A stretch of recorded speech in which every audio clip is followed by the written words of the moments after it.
وأشهد أن محمدا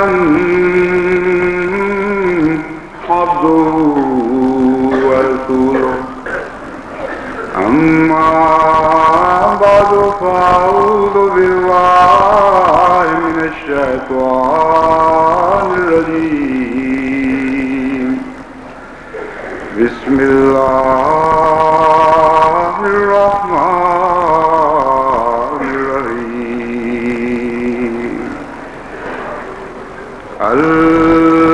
الحمد لله رب العالمين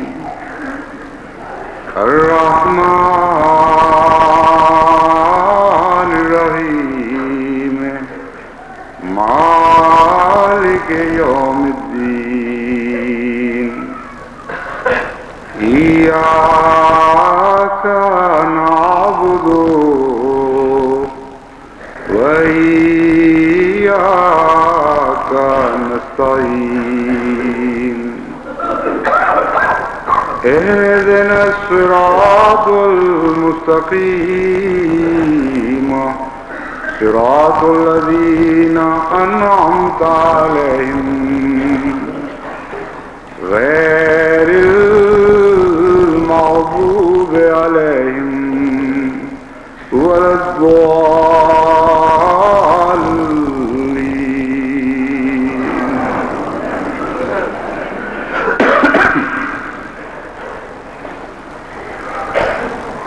گزشتہ خطبے میں میں نے ان مہمانوں کی عظیم الشان قربانی کا ذکر کیا تھا جو بہت سردی میں باہر جلسہ گاہ میں بیٹھے رہے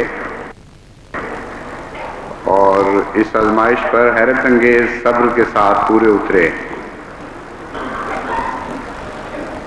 اس خطبے کے بعد ایک بیرون ملک سے آئی ہوئی خاتون نے بڑے ہی لطیف انداز میں مجھ سے شکوہ کیا اور کہا کہ تمہاری بہنوں اور بچیوں کا کیا قصور تھا کہ ان کا تم نے ذکر نہیں کیا. اور انہوں نے وجہ یہ بیان کی شکوے کی کہ جماعت احمدیہ میں ایک تاریخ بن رہی ہے اور اس تاریخ میں خلفائے وقت کے خطبات ایک بہت اہم کردار ادا کر رہے ہیں.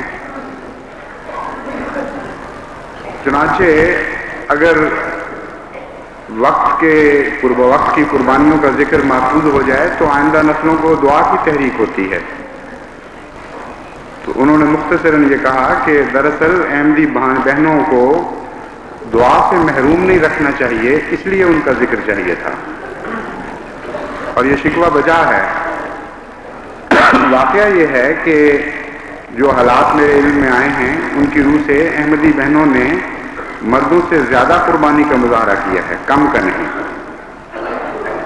مثلا پہلے وقت میں جب کہ ابھی بارش ہو رہی تھی اور سردی شدید تھی، جو جائزہ ہم نے لیا معلوم یہ ہوا کہ مردوں کے جلسہ گاہ میں نسبتاً بہت کم آدمی ہیں اور عورتوں کے جلسہ گاہ میں بہت زیادہ خواتین ہیں، باوجود اس کے کہ ان کی گودوں میں بہت سی گودیوں میں بچے بھی تھے. ہاتھوں میں انہوں نے اپنے سلیپر وغیرہ جو بھی وہ پہنتی تھیں گرگابیاں وہ اٹھائے رکھے تھے اور کیچڑ میں لت پت جا کر بڑے صبر کے ساتھ انتظار کرنے لگی کہ جلسے کے بارے میں کیا فیصلہ ہوتا ہے. اور شام کو بھی اسی طرح کہا یہ جاتا ہے کہ مستورات باوجود اس کے کہ بچے شدید سردی میں تکلیف بھی محسوس کر رہے تھے لیکن بڑے صبر کے ساتھ وہ پورا وقت بیٹھی رہی اور کوئی ان میں سے اٹھ کے بھی نہیں گئی. تو یہ ایسے واقعات ہیں تاریخ احمدیت کے جو واقعتاً محفوظ ہونے چاہیے تاکہ آئندہ نسلیں اپنے آباء و اجداد کی عظیم ہمتوں کا ذکر کر کے ان کے لیے دعا کرتی رہیں. دوسرا میں ربا کے دکانداروں کا خود ذکر کرنا چاہتا ہوں. مجھے خیال آیا کہ یہ حصہ بھی ایسا ہے جو دعا کا محتاج ہے. اس دفعہ ایک دو مرتبہ خطبات میں یہ ذکر کیا گیا کہ دکانیں کھلی رہتی ہیں جلسے کے دوران اور اس سے برا اثر پڑتا ہے. وہ خود بھی مامنیکیوں سے محروم رہ جاتے ہیں دکاندار اور دوسروں کو بھی محروم رکھتے ہیں. اور اسی طرح نمازوں کے اوقات میں دکانیں بند نہیں کرتے اور اپنے کاروبار میں مصروف رہتے ہیں۔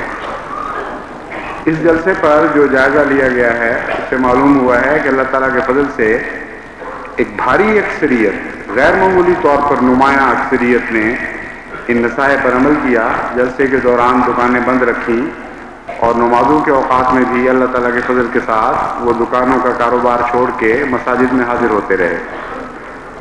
تو یہ لوگ بھی خاص طور پر ہماری دعاؤں کے محتاج ہیں۔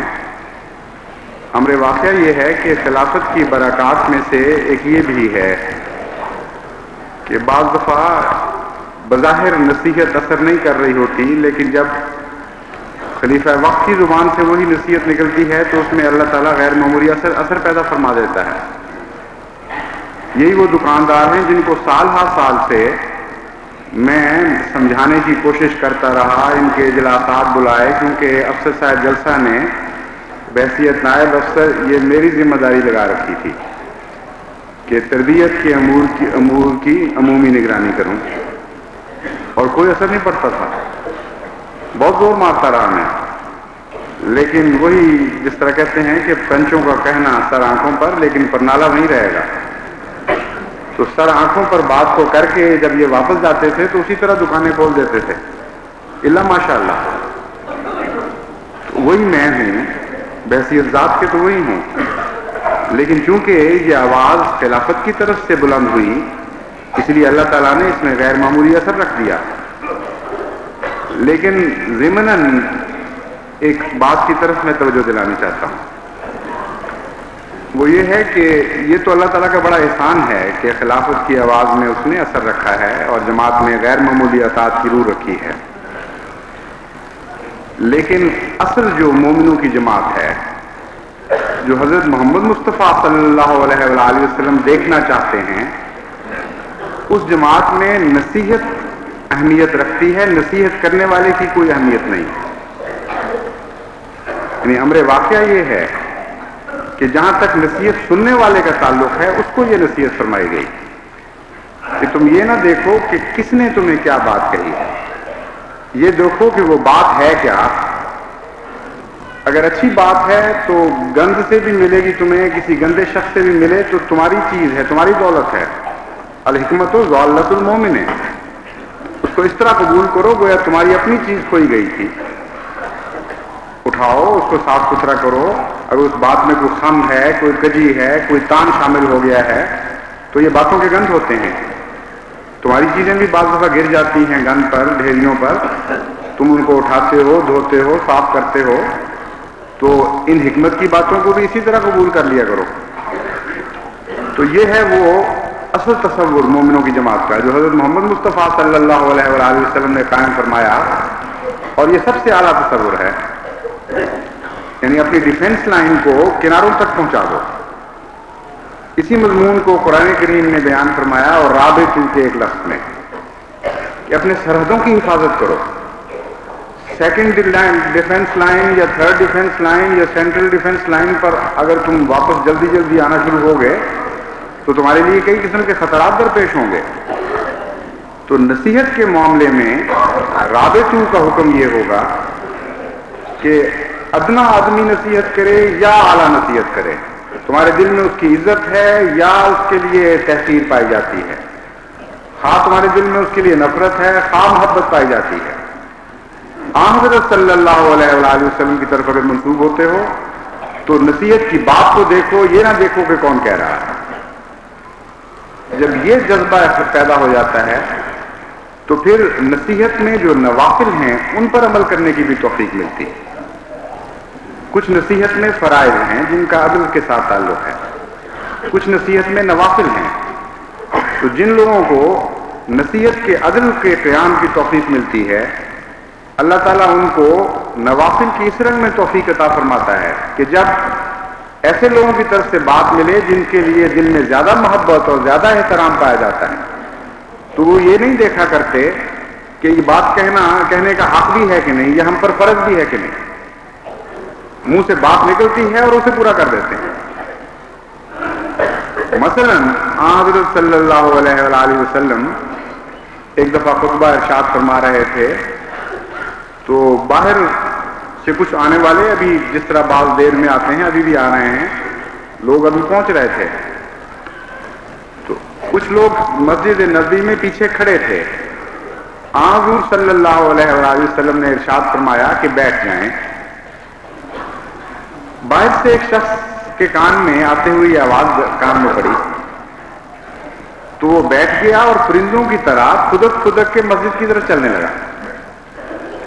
ایک اور گزرنے والے نے یہ حیرت انگیز نظارہ دیکھا، اس کو ہنسی بھی آئی ہوگی. اس نے کہا تمہیں کیا ہو گیا ہے، کیا حرکتیں کر رہے ہو؟ اس نے کہا میرے کان میں حضرت محمد مصطفیٰ صلی اللہ علیہ وآلہ وسلم کی آواز پڑی ہے کہ بیٹھ جاؤ، تو میں بیٹھ گیا ہوں. اس نے کہا آپ نے تو مسجد والوں کو فرمایا ہوگا،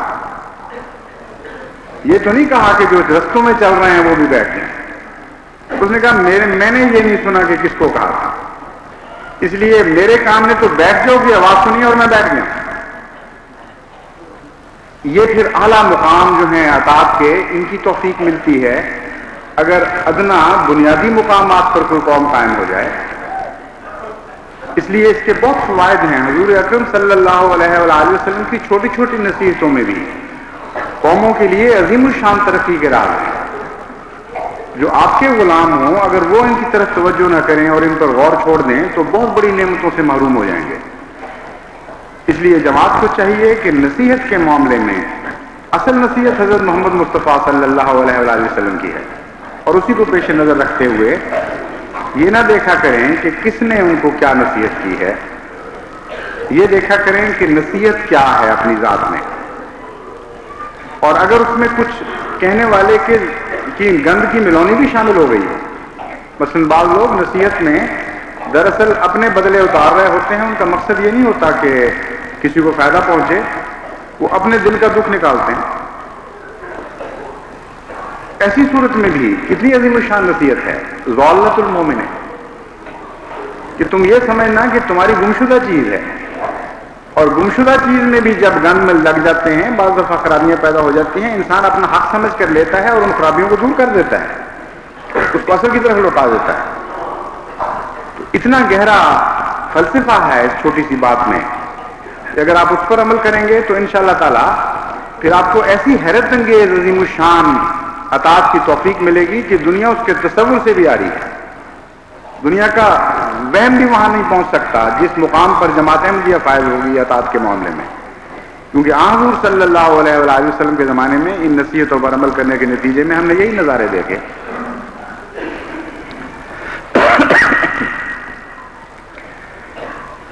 ایک تیسری بات میں یہ کہنی چاہتا ہوں کہ حضرت صلی اللہ علیہ وآلہ وسلم نے جو عفو اور رحم اور شفقت کا سلوک فرمایا اور اس کے پاک نمونے قائم کیے، ان کا ذکر تو بہت ہی طویل ہے.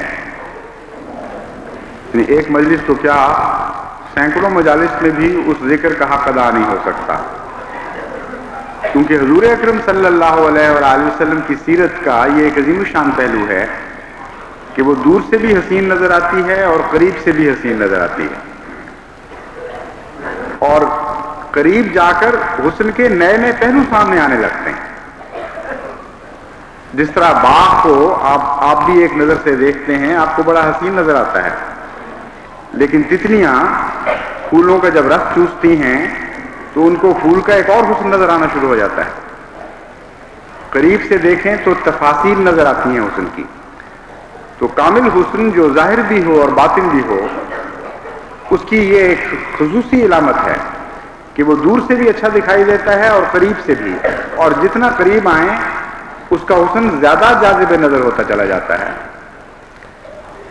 تو حضرت صلی اللہ علیہ وآلہ وسلم کی سیرت کو اس پہلو سے مطالعہ کرنے کی ضرورت ہے.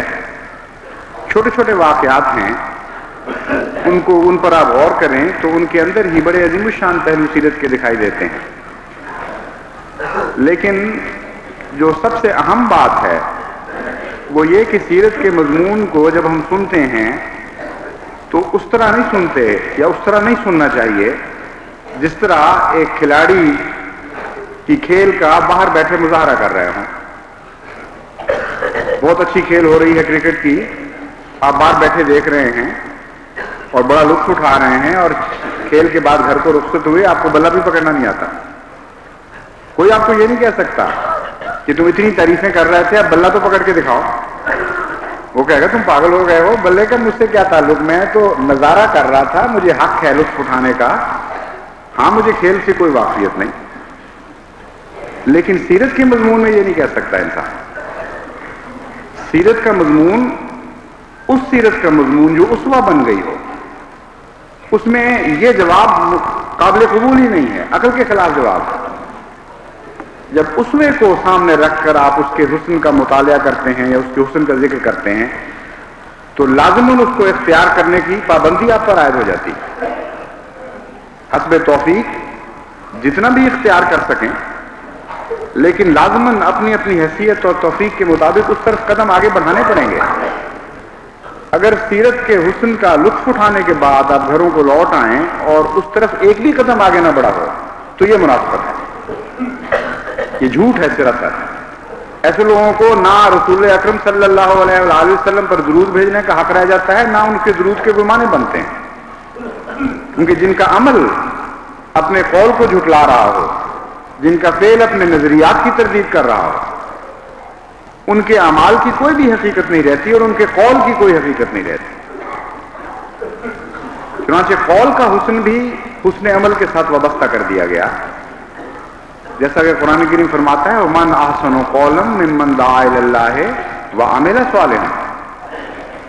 بڑا حسین قول ہے کہ اللہ کی طرف آؤ، خدا کی طرف بلانے سے بہتر کون سا بلاوا ہو سکتا ہے. لیکن شرط یہ ہے کہ عمل تائید کر رہا ہو اس قول کی. جس کی طرف بلاتے ہو تم بھی تو نظر آؤ کہ اس کی طرف سے آئے ہو. یہ تو نہیں کہ بلاتے ہو حسن کی طرف اور نظر یہ آ رہا ہو کہ انتہائی گندگی سے نکل کر انسان آیا ہے. تو یہی مضمون ہے جس کو ہم سیرت پر اطلاق کر کے دیکھتے ہیں تو معلوم ہوتا ہے کہ آن حضرت صلی اللہ علیہ وآلہ وسلم کی سیرت کا مضمون بیان کرنا بھی انتہائی ذمہ داریوں کو دعوت دیتا ہے اور سننا بھی انتہائی ذمہ داریوں کو دعوت دیتا ہے. اس مضمون میں حتی المقدور یہ دعا کرتے رہنا چاہیے اور یہ کوشش کرتے رہنا چاہیے کہ جو کچھ سنیں ویسا بننے کے لیے کچھ نہ کچھ کوشش ضرور ہو. اگر معمولی پاک تبدیلی بھی پیدا ہو جائے تو اللہ تعالیٰ اس کوشش کو قبول فرماتا ہے اور آگے بڑھا دیتا ہے. اس لیے جب آپ سنتے ہیں کہ حضور صلی اللہ علیہ وآلہ وسلم صدیق تھے تو کچھ سچ کے معیار میں اضافہ کرنا ضروری ہو جاتا ہے. جب آپ سنتے ہیں کہ امین تھے تو اپنی امانت کے معیار کو بڑھانا ضروری ہو جاتا ہے. جب آپ سنتے ہیں کہ محسن تھے اور بخشش کرنے والے تھے تو اپنی بخشش کے معیار کو بڑھانا ضروری ہو جاتا ہے. لیکن بخشش کیسے کرتے تھے، کیوں کرتے تھے، کہاں فرماتے تھے بخشش، کہاں نہیں فرماتے تھے، اس مضمون کا مطالعہ آپ کریں تو صرف نیک عمل کی توفیق ہی نہیں ملتی بلکہ اتنا گہرا فلسفہ حضرت صلی اللہ علیہ وآلہ وسلم کے کردار کے پس منظر میں دکھائی دیتا ہے کہ ایک چھوٹے سے عمل میں بھی عظیم الشان تعلیمات کا سمندر نظر آتا ہے. اس پہلو سے جب آپ غور کرتے ہیں اور دیگر حسن والوں سے حضور اکرم صلی اللہ علیہ وآلہ وسلم کا موازنہ کرتے ہیں تو ان کی کوئی بھی حیثیت حضور کے مقابلے پر نظر نہیں آتی. اب حسن یوسف مشہور ہے اور حسن یوسف کا جو اصل حسن ہے جس کا سیرت سے تعلق ہے اس کا واقعہ قرآن کریم نے محفوظ کیا ہے چند الفاظ میں لا تثریب علیکم اليوم. آج کے دن تم پر کوئی پکڑ نہیں ہے. کتنا عظیم الشان معافی کا اعلان ہے اور بہت ہی خوبصورت قصہ دکھائی دیتا ہے. حضرت صلی اللہ علیہ وآلہ وسلم کی طبیعت میں جو عجز اور انکسار تھا اس میں ایک یہ بات بھی حیرت انگیز طور پر نظر کے سامنے آتی ہے کہ جب فتح مکہ کے بعد آپ نے معاف فرمایا قوم کو تو حضرت یوسف کی طرف توجہ پھیر دی اور وہ الفاظ استعمال کیے جو حضرت یوسف علیہ السلام استعمال کر چکے تھے اور فرمایا جس طرح میرے بھائی یوسف نے کہا تھا میں بھی وہی کہتا ہوں. حالانکہ اگر آپ تجزیہ کر کے دیکھیں، دیانتداری سے مقابلہ کریں، تو اس حسن یوسف کو حسن محمد مصطفیٰ سے کوئی نسبت ہی نہیں رہتی. حضرت یوسف نے کیا معاف کیا اور کس طرح معاف کیا، اس پر ذرا غور کر کے دیکھیں. حضرت یوسف کے بھائیوں کا تو یہ سلوک تھا کہ آپس کے مشورے کے بعد انہوں نے فیصلہ کیا کہ کنواں ہو، بچنے کے امکان ہو، وہاں سے قافلے گزرتے ہوں اور کسی قافلے والے کی نظر پڑ جائے اور وہ ہمارے بھائی کو بچا کے لے جائے. یہ ظلم تھا. اور ہرگز نہ کسی نے چپیڑ ماری، نہ کوئی دکھ دیا، نہ گالیاں دیں. بڑے پیار کے ساتھ وہاں کھیلتے کھلاتے کنویں میں چھوڑ کر آپ بھاگ گئے. اور اس ظلم کے واقعہ کے بعد کتنے ہی سال گزر گئے ہیں جب وہ دوبارہ اپنے بھائی کے سامنے آتے ہیں اور ایسی حالت میں آتے ہیں کہ ان کی حالت بڑی قابل رحم ہے. فاقوں کے ساتھ ان کے پیٹ ان کی کمروں سے لگے ہوئے ہیں. کتنے مشقت کا سفر انہوں نے اختیار کیا بھوک سے تنگ آ کر، اور بڑی قابل رحم حالت تھی. اتنی مدتوں کے بعد اگر ایسا بھائی کو مل جائے تو انسانی فطرت میں خود رحم کا جذبہ پیدا ہو جاتا ہے. اور پھر بعد کے حالات سے پتہ چلتا ہے، ایک دفعہ آئے، پھر دوسری دفعہ آئے، اور قانون ملک کا اتنا سخت تھا کہ اپنے بھائی کو قانون ملک کے خلاف روک بھی نہیں سکتے تھے. انہوں نے بدلہ کیا لینا تھا؟ بدلہ تو لیتا ہے مطلق العنان حاکم، جس کے قبضہ قدرت میں کوئی چیزیں ہیں. قرآن کریم کا احسان ہے کہ حضرت یوسف کے حسن کو اس رنگ میں پیش فرمایا، ورنہ اگر آپ تجزیہ کر کے دیکھیں تو بدلے کی تو طاقت کوئی نہیں تھی. معافی سے مراد یہ ہے کہ میں نے دل سے تمہارا دکھ دور کر دیا، اس سے زیادہ اس معافی کے کوئی معنی نہیں. لیکن جہاں تک انتقام چھوڑنے کا تعلق ہے، اس کا لا تصریف سے وہاں کوئی تعلق نہیں بنتا، کیونکہ اس ملک کے قانون میں حضرت یوسف کو یہ دخل نہیں تھا کہ قانون تبدیل کر کے اپنے بدلے چکانے کے لیے کسی پر کوئی زیادتی کر سکیں. یہ قرآن کریم کی گواہی ہے. اس کے مقابل پر حضرت محمد مصطفیٰ صلی اللہ علیہ وآلہ وسلم کا واقعہ لا تثریب علیکم اليوم دیکھیں تو کوئی نسبت ہی آپس میں نظر نہیں آتی. یہ بھی حضور اکرم کا احسان تھا کہ حضرت یوسف کا ذکر فرما دیا اور ان الفاظ میں ذکر فرمایا، اور عجز کی انتہا ہے کہ توجہ اس طرف پھیر دی اپنی طرف سے ہٹا کے. حالانکہ واقعہ لا تثریب علیکم اليوم جو مکے میں رونما ہوا، اس کی تو حیرت انگیز شانیں ہیں الگ الگ، اور ہر پہلو سے جب اس کا آپ جائزہ لیتے ہیں تب آپ کو معلوم ہوتا ہے کہ وہ واقعہ تھا کیا. سب سے پہلے یہ دیکھیں کہ عرب قوم کا اپنا طریق کیا تھا، کس قدر ان میں معافی کے جذبے پائے جاتے تھے، کس قدر وہ عفو کرنے والے لوگ تھے، اور کس حد تک وہ کینوں میں مبتلا قوم تھی. اس قومی پس منظر کو بھلا کر ہم کس طرح اس واقعہ کا جائزہ لے سکتے ہیں. عرب قوم کے معاملات کا چھوٹا سا جائزہ اس طرح آپ اندازہ لگا سکتے ہیں کہ ان کی بعض لڑائیاں 100 سال تک چلی ہیں معمولی باتوں پر، اور بدلہ لینا تو ان کی سرشت میں داخل تھا. وہ ہرگز معافی کا نام نہیں جانتے تھے. بدلے کے معاملے میں اپنے عزیز ترین اقربا سے بھی بدلہ لیتے تھے، اور ادنا چیزوں کا بدلہ اعلیٰ چیزوں سے لیا کرتے تھے. یہاں تک تشدد پایا جاتا تھا انہیں، اور پھر اس پر فخر کرتے تھے. قصائد لٹکائے جاتے تھے خانہ کعبہ میں جن میں اپنے مظالم کی داستانوں پر فخر کیا جاتا تھا. یعنی ان کا فخر تھا کہ ہم بدلہ لینے والی قوم ہے اور ہرگز معاف نہیں کر سکتے. چنانچہ جنگ ایک ایسی لڑی گئی وہاں جس میں بنو تغلب اور بنو بکر کے درمیان جنگ اس وجہ سے شروع ہوئی کہ بنو تغلب کے سردار کلیب نے ایک پرندے کو پناہ دی. پناہ بھی کیا دی؟ ایک پرندے نے اس کے درخت پر ایک انڈے دیے اور اس نے اوپر دیکھا اور کہا اچھا میں تمہیں پناہ دیتا ہوں، تمہارا کوئی نہیں کچھ بگاڑے گا.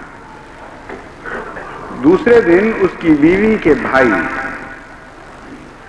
ایک مہمان کی اونٹنی وہاں آئی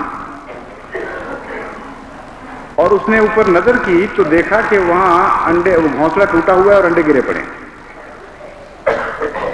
وہ یقین سے نہیں کہہ سکتا تھا کہ یہ اسی اونٹنی کی شرارت ہے، لیکن اسے شک پڑا کہ شاید اس اونٹنی نے وہ درخت کے پتے کھاتے کھاتے وہ گھونسلہ بھی توڑ دیا.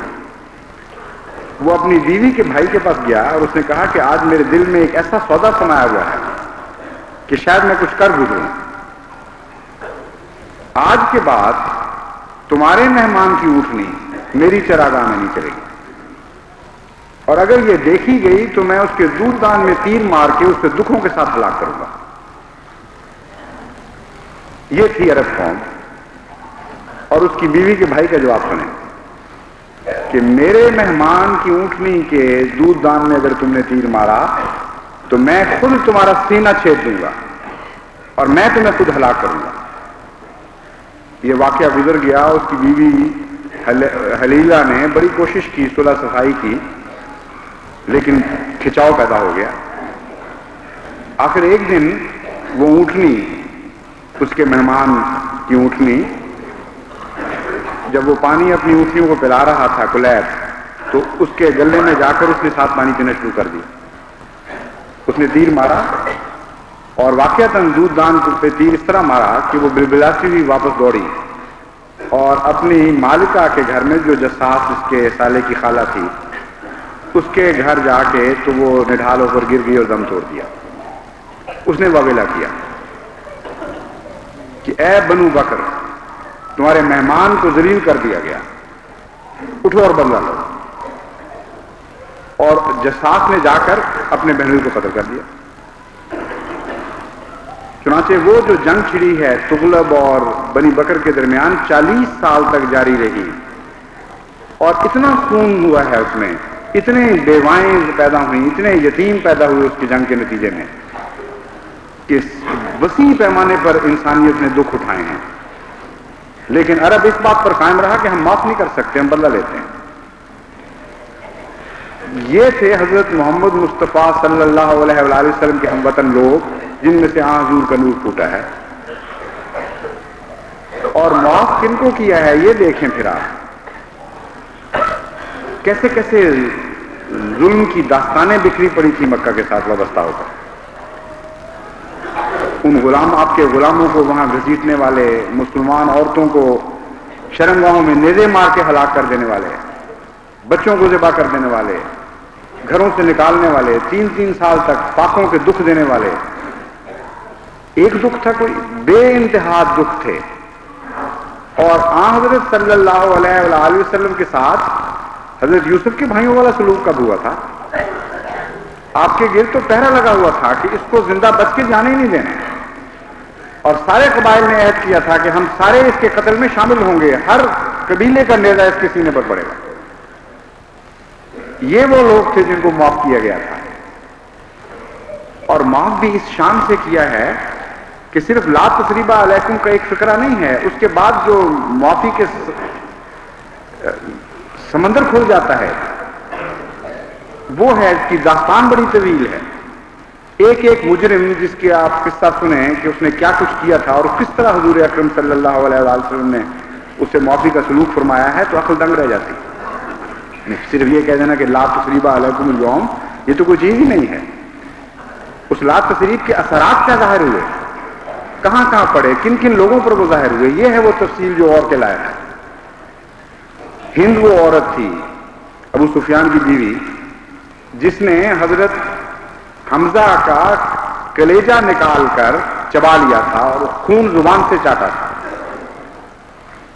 اور حضرت صلی اللہ علیہ وآلہ وسلم کو اس جنگ احد میں سب سے زیادہ دکھ حضرت حمزہ کی شہادت کا. اس قدر بے قراری سے آپ اظہار فرماتے تھے اس دکھ کا کہ میں نے ساری تاریخ میں کسی اور دکھ کا اس طرح ذکر نہیں پڑا. وہ نقاب اوڑھ کر شامل ہو گئی اور حضرت صلی اللہ علیہ وسلم نے فیصلہ فرمایا تھا کہ اس کو معاف نہیں کروں گا، لیکن شامل ہو گئی، بیت میں داخل ہو گئی. حضور کو اس کی آواز اور حرکتوں سے پتہ چل گیا کہ کون ہے، لیکن بہانا چاہیے تھا آپ کو تو معافی کا، کہ اچھا ٹھیک ہے تم بھی معاف. وہ بولی، ایک دفعہ بولی، دوسری دفعہ بولی، اور اس وقت بھی اس نے گستاخیاں کی. مثلا حضرت صلی اللہ علیہ وآلہ وسلم نے جب بیعت کے الفاظ دہرائے تو کہنے لگی کہ مردوں سے تو آپ یہ بیعت نہیں لیتے، عورتوں سے کیا کیوں یہ بیعت لے رہے ہیں؟ حضور سمجھ گئے کہ کون ہے. پھر اس کے بعد حضرت صلی اللہ علیہ وآلہ وسلم نے یہ عہد لیا کہ اپنے بچوں کو قتل نہیں کریں گی. یعنی قرآن کریم جو فرماتا ہے اس کا اور مفہوم ہے. تو ہند بولی کہ ہم نے جو بچے پال پوس کے جوان کیے تھے وہ تو جنگ بدر کے دن آپ نے قتل کیے.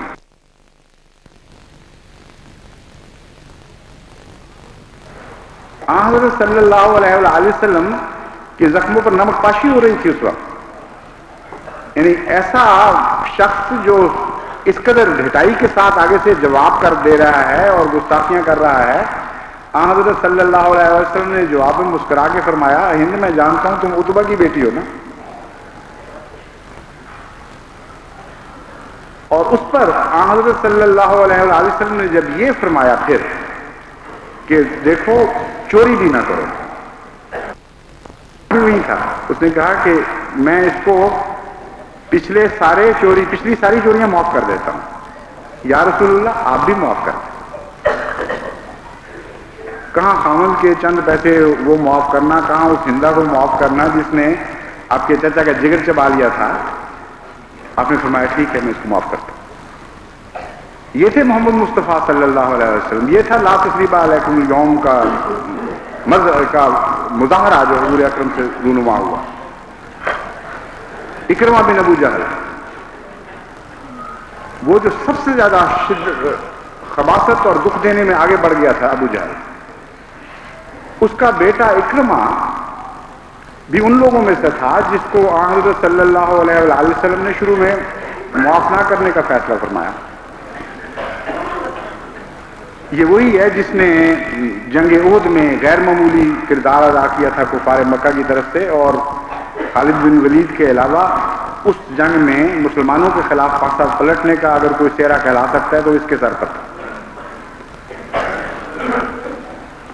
بڑا تیز ترار، وہ بڑا قابل جرنیل تھا. وہ اس خوف سے بھاگ گیا کہ میں حضرت صلی اللہ علیہ وآلہ وسلم کہ حلقہ اثر سے ہی نکل جاؤں، جہاں تک حضور اکرم کا اثر ہے وہاں سے باہر نکل جاؤں. چنانچہ وہ جنوب کی طرف دوڑا اور پھر وہاں سے ہجرت حبشہ کرنے کے لیے بھی اس کی ایک ہجرت تھی. حبشہ کی طرف جانے کے لیے وہ کشتی میں بیٹھ رہا تھا تو اتنے میں اس کی بیوی پیچھے پہنچی اور اس نے اس کو کہا کہ تم دنیا میں سب سے زیادہ محسن سے بھاگ رہے ہو، سب سے زیادہ بخشش کرنے والے سے بھاگ رہے ہو، تمہارے دماغ کو کیا ہوا؟ اس نے کہا کیا رسول اللہ صلی اللہ علیہ وسلم مجھے بھی معاف کر دیں گے؟ اس نے کہا چل کے دیکھو تو صحیح. حضرت صلی اللہ علیہ وآلہ وسلم کو معلوم ہو گیا کہ اکرمہ کی بیوی لینے گئی اور شاید اس کو لے کے واپس آ جائے. انتقام دیکھیں کس طرح لے رہے ہیں. لا تثریب علیکم کا کیا مفہوم اس وقت ظاہر ہوتا ہے؟ صحابہ کو نصیحت فرمائی کہ دیکھو اکرمہ بن ابو جہل نہ کہنا اس کو دکھ پہنچے گا. مردوں کے دکھ تم زندوں میں کیوں منتقل کرتے ہو؟ ابو جہل مر گیا، وہ خدا کے حضور حاضر ہو گیا، جو اس کے ساتھ سلوک ہونا ہے وہ اس کے ساتھ ہوگا. اس کی وجہ سے تم زندوں کو کیوں دکھ دیتے؟ اس لیے اکرمہ کو ہرگز اکرمہ بن ابو جہل نہیں کہنا. یہ تھی اس کی تیاری آنے کی. جب وہ آیا تو حضرت صلی اللہ علیہ وآلہ وسلم کو خبر ملی، اسی وقت اٹھ کھڑے ہوئے اور چادر بھی نہیں لی، چل پڑے اور فرمانے لگے مرحبا بالراکب المہاجری، مرحبا بالراکب المہاجری، کہ اس اونٹنی کے سوار مہاجر کو مرحبا مرحبا. وہ واپس آ گیا. یہ تھا سلوک حضرت محمد مصطفیٰ صلی اللہ علیہ وآلہ وسلم تھا. یہ تھا لا تثریب علیکم کا منظر. اور پھر اسی پر بس نہیں کی، اپنی چادر اس کو عطا کر دی. پھر اس نے کہا کہ یا رسول اللہ مجھے معاف کر دے، میں نے بہت ظلم کیے ہیں، بہت دکھ دیے ہیں آپ. آپ نے فرمایا معافی کیسی؟ میں تو تمہیں معافی سے کچھ زیادہ دینا چاہتا ہوں. معاف بھی کر دیا اور میں تمہیں کہتا ہوں کہ مانگو جو مانگتے ہو، اگر میری طاقت میں ہوا تو میں خدا کی قسم تمہیں عطا کرتا ہوں۔ اکبا نے کہا یا رسول اللہ اگر یہی عطا کرنا ہے تو پھر میں یہ مانگتا ہوں کہ میرے لیے بخشش کی دعا کریں، اللہ تعالیٰ میرے سارے گناہ معاف فرما۔ آپ نے اسی وقت دعا کی کہ اے اللہ اکرما کے سارے گناہ معاف فرما دے، اس میں اس سے بخشش کی دعا کرتا التجا کرتا ہوں تیرے۔ یہ تھے حضرت محمد مصطفیٰ صلی اللہ علیہ وآلہ وسلم۔ تو جب ان لا تثریبہ کے واقعات پر آپ غور کریں گے تو ایک نہیں سینکڑوں ایسے واقعات آپ کے سامنے آئیں گے کہ جس کے اثرات پھیلتے چلے جاتے ہیں، اور عجیب شان کے ساتھ وہ اثرات پھر نئے اثرات میں تبدیل ہو جاتے ہیں۔ یعنی احسان جو ہے وہ ایک جگہ جا کر رک نہیں جاتا، وہ نئے احسانات کے چشمے اس سے پھوٹنے لگ جاتے ہیں۔ یہ خیال کر لینا کہ آن حضور صلی اللہ علیہ وآلہ وسلم نے جب معاف کر دیا تھا تو بڑا آسان تھا معاف کرنا، اس سے بڑی بیوقوفی کوئی نہیں ہوتی۔ ابھی تو وہ خون جو بہایا گیا مسلمان مظلوموں کا، ابھی تو وہ تازہ تھا، ابھی تو اس کا رنگ بھی تبدیل نہیں ہوا۔ حضور اکرم صلی اللہ علیہ وآلہ وسلم جب معاف فرما رہے تھے ہند کو، تو کیا آپ سمجھتے ہیں کہ آپ بھول گئے تھے کہ حضرت حمزہ کے ساتھ کیا ہوئی تھی؟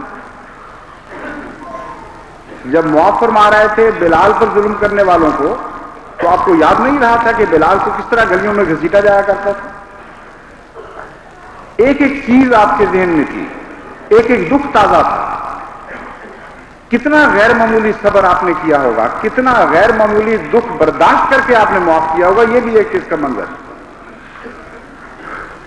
اور پھر اللہ تعالیٰ نے آپ کے دکھ کو، جن کو معاف کیا تھا، ان کے دکھوں میں تبدیل کر دیا۔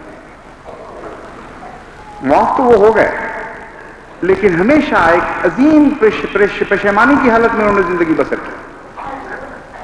ان کے دلوں کے دکھ تازہ رہے، یعنی معاف ہونے کے باوجود حضور اکرم صلی اللہ علیہ وآلہ وسلم کو معاف کرتے وقت جو دکھ محسوس ہوا ہوگا، وہ ساری عمر ان کے سینوں میں دکھ بن کے کھٹکتا رہا۔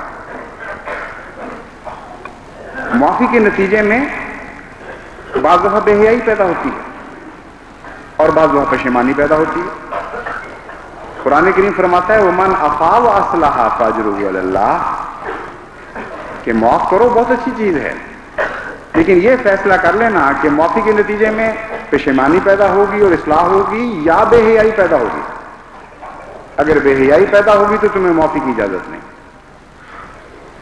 چنانچہ حضرت صلی اللہ علیہ وآلہ وسلم نے جہاں یہ دیکھا کہ اس سے اصلاح نہیں ہوگی، وہاں معاف نہیں فرمایا، یہ بھی ایک پہلو ہے۔ اور جہاں دیکھا کہ معافی سے اصلاح ہوگی، وہاں معاف فرمایا، اور ایسی حیرت انگیز اصلاح کے نمونے ہم دیکھتے ہیں کہ دنیا کی تاریخ میں اس کی کوئی مثال نظر نہیں آتی۔ انقلاب آ گیا ان لوگوں کے دلوں میں۔ وہ واقعہ جو آپ نے سننا ہے کہ بارہا حضرت عمر کے وقت میں ایک موقع ایسا آیا کہ حضرت عمر مکے حج کے لیے تشریف لے گئے، وہاں بڑے بڑے رؤوس صاحب سے ملنے کے لیے آئے، ایک بڑا جمگٹ تھا اور بہت سے پرانے غلام بھی ملنے کے لیے حاضر ہوئے۔ حضرت عمر نے نام لے لے کر غلاموں کو آگے بلانا شروع کیا، اور رؤوسائے مکہ کو دیکھ رہے تھے اور ان کو آگے نہیں بلاتے تھے۔ چنانچہ انہوں نے محسوس کیا، بڑی سخت ذلت محسوس کی۔ وہی قوم تھی نا جساس والی قوم، جو ایک چھوٹی سی ادنا سی بات کے اوپر، ایک پرندے کے انڈوں کے اوپر اتنا قتل و غارت کر سکتی تھی۔ بہرحال آپ وہ دیکھتے رہے، آپ ایک کے بعد دوسرے غلام کو آگے بلاتے رہے، اور بڑے بڑے سردار پیچھے بیٹھے رہ گئے۔ اس وقت ابو سفیان کے متعلق ایک روایت میں آتا، وہ بھی ان لوگوں میں تھا۔ اس نے کہا کہ آج سے زیادہ ذلت کا دن بھی کبھی ہمیں دیکھنا نصیب ہوا ہے۔ اس پر سہیل بن عمرو نے، جو صلح حدیبیہ کے وقت کاتب تھا، لکھنے والا، وہ بڑا سمجھدار آدمی تھا، اس نے اس کے جواب میں کہا کہ تمہیں پتہ نہیں کہ یہ وہ لوگ ہیں جبکہ تمہیں ہدایت کی طرف بلایا جا رہا تھا تو تم محروم رہے اور لبیک نہیں کی. ان غلاموں ہی نے تو حضرت محمد مصطفیٰ صلی اللہ علیہ وسلم کی آواز پر لبیک کہا. تمہارے دل پہ تو یہ دکھ ہونا چاہیے کہ ہم محروم رہ گئے اس عظیم سعادت سے. یہ بھی کوئی سعادت ہے جس سے محرومی کا تم شکوہ کر رہے ہو کہ آج ہمیں جگہ نہیں ملی آگے؟ یہ تو کوئی چیز نہیں اس کے مقابل پر. جس سعادت سے تم محروم رہ گئے ہو وہ یہ سعادت تھی کہ حضرت محمد مصطفیٰ صلی اللہ علیہ وسلم جب تمہیں بلا رہے تھے تو تم پیچھے پھیر کر دوسری طرف جا رہے تھے. اس جواب کو سن کر اس نے اور بعض اور سرداروں نے یہ فیصلہ کیا خود ہی کہ اب ہم پتہ تو کریں کہ اس کا حل کیا ہے.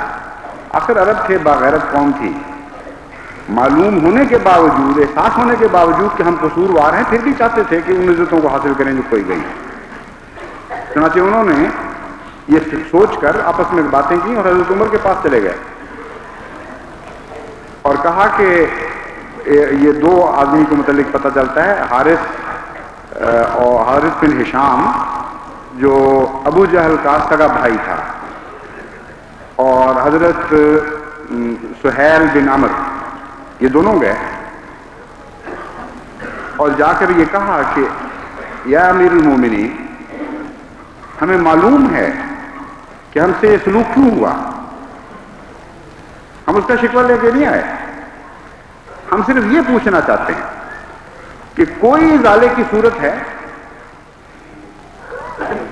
حضرت عمر کے متعلق آتا ہے کہ آواز گلوگیر ہو گئی، منہ سے کوئی لفظ نہیں نکل سکتا تھا دکھ کی وجہ سے، اور یرموک میں لڑائی ہو رہی تھی، اس طرف اشارہ کیا کہ ایک ہی صورت ہے، یعنی محمد مصطفیٰ صلی اللہ علیہ وسلم نے تو تمہیں تمہارے خون بخش دیے ہیں، لیکن میں جانتا ہوں کہ تم کبھی اپنا خون خود نہیں بخش سکو گے. تمہیں جب تک خون نہیں بہا دو گے اپنا، اس وقت تک تمہیں چین نصیب نہیں ہوگا، تم اپنی کوئی عزتوں کو حاصل نہیں کر سکو گے. تو بخشش کا ایک یہ بھی نمونہ تھا، یہ بھی اثر تھا، یعنی ایک اور حسن میں تبدیل ہو گئی بخشش. قربانی کے ایسے عظیم الشان مظاہر پھر دیکھنے میں آئے اس بخشش کے نتیجے میں کہ وہ دنیا کی تاریخ میں چاند سورج کی طرح روشن دکھائی دیتے ہیں. سہیل اور حارث، ان دونوں نے وہ اشارہ سمجھ لیا، اور سوائے سہیل کی ایک بیٹی کے جو پیچھے چھوڑ دی گئی، اپنا سارا خاندان اس نے لیا، اور عمر نے بھی، حارث نے بھی اپنا سارا خاندان لیا اور شمال کی طرف اس جہاز میں شرکت کرنے کے لیے چلے گئے. مورخین کہتے ہیں کہ وہ بیٹی بچی صرف جو یہاں رہ گئی تھی، اور ایک حارث کا بیٹا بچ گیا، اور باقی سارا خاندان یا وہاں شہید ہو گیا یا وہاں اس سفر کی حالت میں مر گیا، ایک بھی واپس نہیں آیا. یہ نیکی جو وہاں نظر آتی ہے، یہ حیرت انگیز حسن و احسان کا نمونہ جو وہاں دکھائی دیتا ہے، یہ کہاں سے پیدا ہوا تھا؟ حضرت محمد مصطفیٰ صلی اللہ علیہ وسلم کی بخشش کا ایک چھوٹا سا پھل تھا. یعنی ہر نیکی حضور اکرم سے پھوٹ رہی تھی، ہر حسن کا منبع اور چشمہ حضرت محمد مصطفیٰ صلی اللہ علیہ وسلم ہی تھے. تو لا تثریب علیکم اليوم کہہ دینا صرف کافی نہیں ہے، یہ سر دھن دینا کہ بڑا مزہ آیا، حضور اکرم نے فرما دیا لا تثریب علیکم. کن دکھوں سے گزر کر یہ لا تثریبہ فرمایا گیا تھا. آج کل تو جو جھگڑے میرے سامنے آتے ہیں، چھوٹی چھوٹی باتیں بھی لوگ بعض معاف نہیں کر سکتے. ادنا ادنا لڑائیوں کے نتیجے میں ہم کس طرح ہماری غیرت برداشت نہیں کر سکتی. اس نے فلاں ہمارے باپ کو یہ کہا تھا، فلاں چچا کو یہ کہا تھا. ہم میں غیرت نہیں ہے کہ ہم کس طرح اس کے ساتھ اس کو منہ لگائیں. اور دوسری طرف حضرت محمد مصطفیٰ صلی اللہ علیہ وسلم کی تعریف میں روتے بھی ہیں، دل ان کا واقعہ تنکرتا بھی ہے، غم محسوس کرتا ہے آپ کے دکھوں سے، لیکن یہ محسوس نہیں کرتے کہ اس کو ہم نے اپنی ذات میں بھی تو جاری کرنا ہے. لیکن عجیب احسان ہے حضور اکرم صلی اللہ علیہ وسلم کا یا اللہ تعالیٰ کا آپ کی ذات پر ایسی کامل تعلیم عطا فرمائی کہ جو معاف نہیں کر سکتے ان کے لیے بھی تانا نہیں رکھا کوئی. یہ بھی آپ کو پیش نظر رکھنا چاہیے. یہ نہیں کہ آپ خطبہ سن کے واپس جائیں گھروں میں اور لوگ ان لوگوں کو تانا دینا شروع کر دیں جو جائز طور پر مظلوم ہے، نہیں کر سکتے. قرآن کریم فرماتا ہے کہ اس کی بھی تمہیں اجازت نہیں. یہ بھی اس حسن کے خلاف ہے جو حضرت محمد مصطفیٰ صلی اللہ علیہ وسلم کے معاشرے میں اللہ تعالیٰ پیدا فرمانا چاہتا ہے۔ فرمایا جو مظلوم ہے اگر وہ معاف نہیں کر سکتا تو اتنا بدلہ لینے کی اجازت ہے اس کو، اور اس پر کوئی حرف نہیں ہے، کوئی پکڑ نہیں ہے۔ تمہیں اجازت نہیں ہے کہ اس کو تانے دو اور کہو کہ تم نے معاف کیوں نہیں کیا، کہ رسول اللہ صلی اللہ علیہ وسلم معاف فرمایا کرتے تھے، تم بھی ضرور معاف کرو۔ وہ کہہ سکتا ہے کہ میں نسبتاً ادنا مقام پر فائز ہوں، میں عدل سے آگے بڑھنے کی طاقت نہیں پاتا۔ یہ کم از کم سوسائٹی ہے اسلام کی۔ لیکن ومن عفا واصلح فاجرہ علی اللہ، جو آگے بڑھ سکتا ہے اس کا اجر اللہ پر ہے۔ تو سوسائٹی کو حسین بنانے کے لیے ہر کوشش کی گئی قرآن کریم میں اور سنت میں، اور ہر دکھ اور ہر امکانی دکھ سے محفوظ رکھا گیا سوسائٹی کو۔ زبانوں کو روکا گیا، زبانوں کو ادب سکھایا گیا، ہر ایک کو اپنا مقام بتایا گیا، کہاں تک رہنا ہے تم نے، کہاں آگے بڑھنا ہے، کہاں رک جانا ہے۔ یہ سارے جو حسن و احسان کے کرشمے ہیں یہ حضرت محمد مصطفیٰ صلی اللہ علیہ وآلہ وسلم کے ذریعے سے پھوٹے تھے۔ آپ سے بہا ہے یہ کلزم حسن و احسان کا جس نے ساری دنیا کو بھرنا ہے، لیکن ابھی تک نہیں بھر سکے، اس لیے کہ وہ قربانی کرنے والے لوگ نہیں ہیں جو اپنی ذات میں اس حسن کو جاری کریں۔ جماعت احمدیہ پر ذمہ داری عائد ہوتی، ہر ممکن کوشش کریں، ہر فرد یہ کوشش کرے کہ حضور صلی اللہ علیہ وآلہ وسلم کے قائم فرمودہ عدل پر بھی قائم ہو، آپ کے احسان پر بھی قائم ہو، اور پھر دعا کرے کہ خدا تعالیٰ اس عالی مقام پر فائز فرما دے جس کو ایتائے ذی القربیٰ کہا جاتا ہے۔ اس کے عجیب و غریب حیرت انگیز مناظر ہیں حضور صلی اللہ علیہ وسلم کی زندگی میں، لیکن اب تو اس کا بیان کا وقت نہیں۔ اللہ تعالیٰ ہمیں توفیق عطا فرمائے کہ حضور اکرم کی سیرت کو اپنی سیرت بنائیں اور حضرت صلی اللہ علیہ وآلہ وسلم کے خلق کو اپنی ذات میں زندہ کر کے دنیا کے سامنے پیش کریں۔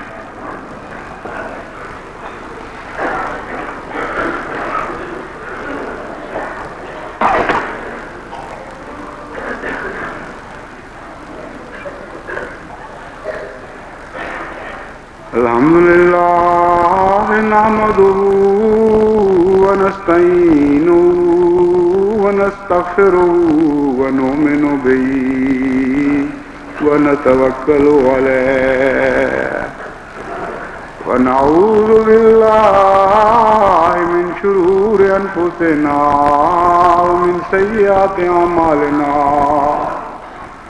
ومن یہدہ اللہ فلا مضل له ومن يضلل فلا هادي له ونشهد أن لا إله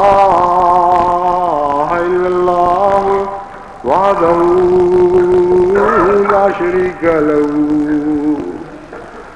ونشهد أن محمدا عبده ورسوله عباد اللہ رحمكم اللہ ان اللہ یأمر بالعدل والإحسان وإیتاء ذی القربى وینہی عن الفحشاء والمنکر والبغی یعظکم لعلکم تذکرون اذکروا اللہ یذکرکم وادعوہ یستجب لکم ولذکر اللہ اکبر۔